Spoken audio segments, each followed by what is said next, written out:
पूजा का शुभ मुहूर्त क्या होगा, पूजा विधि क्या होगी और कब आप पानी पी। आप सभी को पता है कि साल 2025 में 14 सितंबर दिन रविवार के दिन जीत को बताऊंगी कि 13 तारीख के दिन कब आपको पूजा करनी है, पूजा का शुभ मुहूर्त क्या होगा, पूजा विधि क्या होगी और कब आप पानी पी सकते हैं।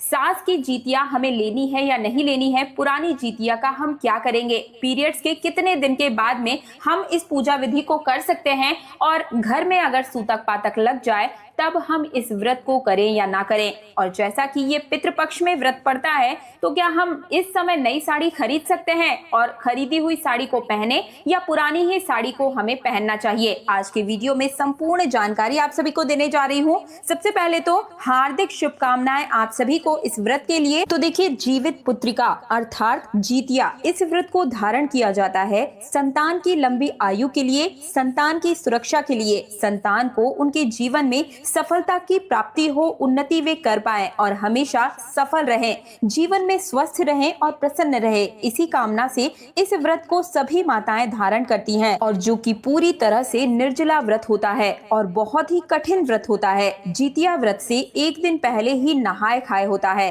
और फिर अगले दिन व्रत धारण करते हैं और फिर उसके अगले दिन पारण किया जाता है। 24 घंटे से कई ज्यादा ये व्रत पूरी तरह से निर्जला होता है। जैसे हम तीज का व्रत करते हैं उसमें तो हम फिर भी रात में पानी पी सकते हैं, यानी कि अगर शारीरिक रूप से ज्यादा दिक्कत हो रही है तो पूजा के बाद कई लोग पानी पी लेते हैं या फिर रात में 12 बजे के बाद पानी पी लेते हैं। लेकिन जीवित पुत्रिका के व्रत में इस प्रकार का कोई भी विधान नहीं है। इस व्रत में आप ब्रह्म मुहूर्त में ही जल पी सकते हैं और फिर उसके बाद में अगले दिन बिना जल के ही आपको पूरे दिन निर्जला व्रत यानी कि निराहार रहना होता है। और फिर अगले दिन सूर्योदय के बाद में जब मुहूर्त आता है, पारण का मुहूर्त, तभी आप इस व्रत को संपन्न कर पाते हैं। कई बार अगले दिन दोपहर के 12 बजे तक का मुहूर्त निकलता है तो उसी दौरान हमें पारण करना होता है। तो लगभग 28 से 30 घंटे तक पूरी तरह से निर्जला व्रत धारण किया जाता है और महिलाएं अपने बच्चों की सुरक्षा के लिए इस व्रत को अश्विन मास के कृष्ण पक्ष की अष्टमी तिथि पर करती हैं, जो कि पितृपक्ष का समय। तो देखिए, अश्विन मास की अष्टमी तिथि प्रारंभ हो रही है, जो कि जीवित पुत्रिका का व्रत जिसे कहा जाता है 14 सितंबर को सुबह 5:04 पर प्रारंभ हो रही है और इसका समापन 15 सितंबर को सुबह 3:06 पर होगा। तो सूर्योदय कालीन जो तिथि मिल रही है वो 14 सितंबर 2025 को जीतिया का व्रत धारण करेंगे। जीवित पुत्रिका का जो नियम होता है वो कहता है कि इसमें एक दिन पहले ही हम नहाए खाए करते हैं और नहाए खाए में बाल धोते हैं और शुद्ध होकर सात्विक भोजन करते हैं। ठीक है, इस व्रत में कुछ विशेष नियम भी होते हैं भोजन को लेके, जो कि आगे मैं वीडियो में आप सभी को बताऊंगी। लेकिन सबसे पहले नहाए खाए शनिवार के दिन पड़ रहा है, यानी कि 13 सितंबर को। अब शनिवार के दिन बाल कैसे धोएं? तो देखिए, मैंने अपनी कई वीडियो में आप सभी को बताया है कि वार से बड़ा त्योहार होता है कोई ऐसा व्रत जो कि वर्ष में एक बार आता है, तो ऐसे व्रत में नियम बदल दिए जाते हैं। मतलब दिन का कोई महत्व नहीं रहता, इतना नहीं रह जाता। ऐसे में शनिवार के दिन आप बिल्कुल ही अपने बालों को धो सकते हैं और आप सभी नियमों का पालन इसमें कर सकते हैं।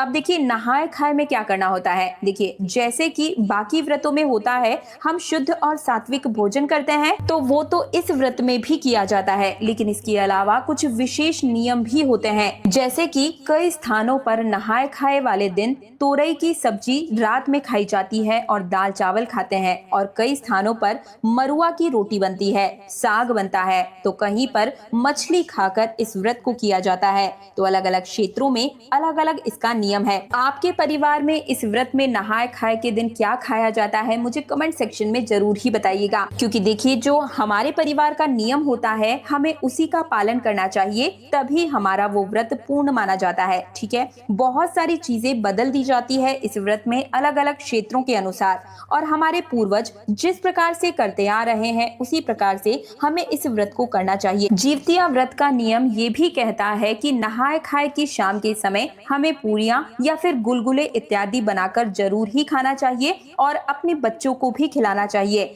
जैसा कि व्रत में हम बच्चों के निमित्त इस व्रत को रखते हैं तो बच्चों को कुछ मीठा खिलाकर इस व्रत को करना चाहिए। तो आप सब भी 13 तारीख की शाम के समय गुजिया बना सकते हैं, पुए इत्यादि बना सकते हैं, कोई मीठी चीज जरूर ही खाइएगा। और फिर रात में मतलब ऐसा कहा जाता है कि चीलों और सियारिनियों को भोजन देना इसमें अनिवार्य होता है और इस दिन पितरों के निमित्त भी भोजन निकालना होता है। तो इसके लिए तोरई की सब्जी बनती है और वो भी बिना नमक की तोरई की सब्जी जो कि घी में ही पकाई जाती है, और पूरियां भी बनती है। इसके अलावा दही होती है, चूरा होता है और फिर चीनी भी इस पर तोरई के पत्ते के ऊपर ये सभी चीजें रखी जाती है। और सुबह के समय मतलब ब्रह्म मुहूर्त में, ठीक है, कई स्थानों पर ये शाम के समय भी बनाकर रख दिया जाता है और कई स्थानों पर सुबह में रात को 2 बजे के बाद 2:30 बजे जब आप उठ सके उस समय उठकर स्नान करके खुद को पवित्र कर लें और उसके बाद में रसोई की साफ सफाई करके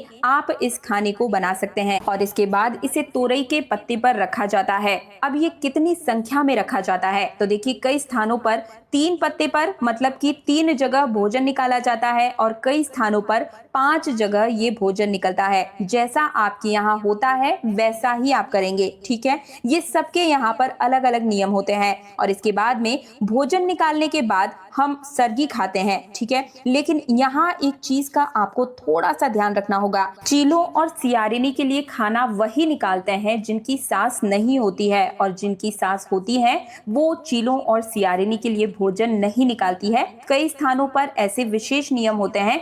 आपके यहाँ पर निकाला जाता है या नहीं, कमेंट सेक्शन में जरूर ही बताइएगा।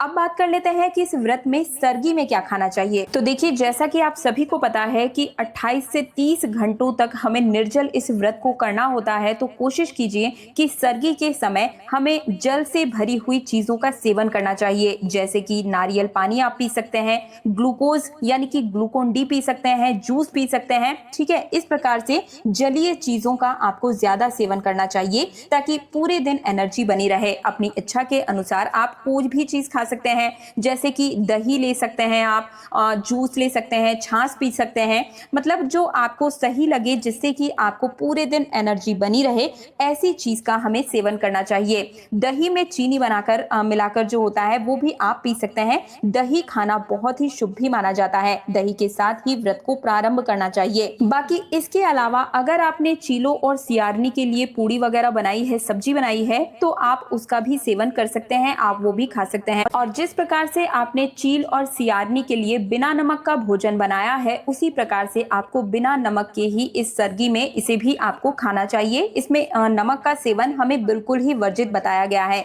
और अगर आप दवाई वगैरह लेना चाहते हैं तो इस दौरान ही ले लें, जिससे कि अगर आपको कोई भी समस्या है तो आप इसी समय में सरगी के दौरान ही आपको वो दवाई भी खा लेनी है। जो लोग चाय पीते हैं, चाय पी सकते हैं सरगी के दौरान ही। आपको जो भी करना है वो ब्रह्म मुहूर्त से पहले ही आप करेंगे, यानी कि सुबह 3 से 4 बजे के बीच में जो आपको जल इत्यादि जो भी खाना पीना है, सरगी करनी है, वो सारे काम आप 3 से 4 बजे के बीच में कर सकते हैं। चीलों और सियारनी को भोजन देने का भी यही समय ठीक माना जाता है। उन्हें भोजन देकर फिर आप अपनी सरगी का कार्यक्रम कर लीजिएगा। सरगी खाने के बाद में ब्रश जरूर ही कर लीजिएगा, क्योंकि किसी भी प्रकार की कोई चीज आपके दांतों में रहनी नहीं चाहिए। तो अच्छे से ब्रश कर लीजिएगा, दांतों को साफ कर लीजिएगा। और अगर आपके यहाँ पर दातुन करने की परंपरा है तो आप दातुन कर लीजिएगा। पेस्ट वगैरह का यूज बिल्कुल भी मत कीजिएगा, क्योंकि जो हम पेस्ट करते हैं तो कई बार उसमें नमक और केमिकल वगैरह होते हैं। तो आपको जो ब्रश है वो केवल खाली ब्रश ही अपने मुंह में घुमा लेना है। पेस्ट का इस्तेमाल बिल्कुल भी मत कीजिएगा, या फिर आप दातुन कर सकते हैं। और अब जान लेते हैं आपके कुछ महत्वपूर्ण प्रश्न। कई लोग प्रश्न कर रहे हैं, मेरी पिछली जो जितिया व्रत से जुड़ी हुई वीडियो थी कि क्या दीदी सरगी करने से पहले स्नान करना अनिवार्य होता है। तो देखिए, अच्छा तो यही होता है कि स्नान करके ही सरगी खानी चाहिए, लेकिन अगर आप चीलों और सियारनी के लिए भोजन नहीं निकाल रहे हैं, मतलब आपको उनके लिए भोजन नहीं बनाना है, तो आप बिना स्नान के भी ब्रश करके भी सरगी खा सकते हैं, ठीक है। लेकिन जो लोग चीलों और सियारनी के लिए भोजन बना रहे हैं उन्हें स्नान आदि करके ही इस कार्य को करना चाहिए। स्नान करने के बाद ही भोजन बनेगा और अच्छे से साफ सफाई किचन की करने के बाद ही आपको ये भोजन बनाना चाहिए और फिर चील और सियारनी को ये भोजन देना चाहिए। जैसा कि आप सभी को पता है कि जितिया व्रत में दिन भर निर्जल व्रत रखा जाता है। शाम के समय में विधि विधान से जीमूत वाहन की पूजा होती है। सुबह भी स्नान कर लिया जाता है और सुबह स्नान करने के बाद में आपको इस व्रत के लिए संकल्प लेना चाहिए।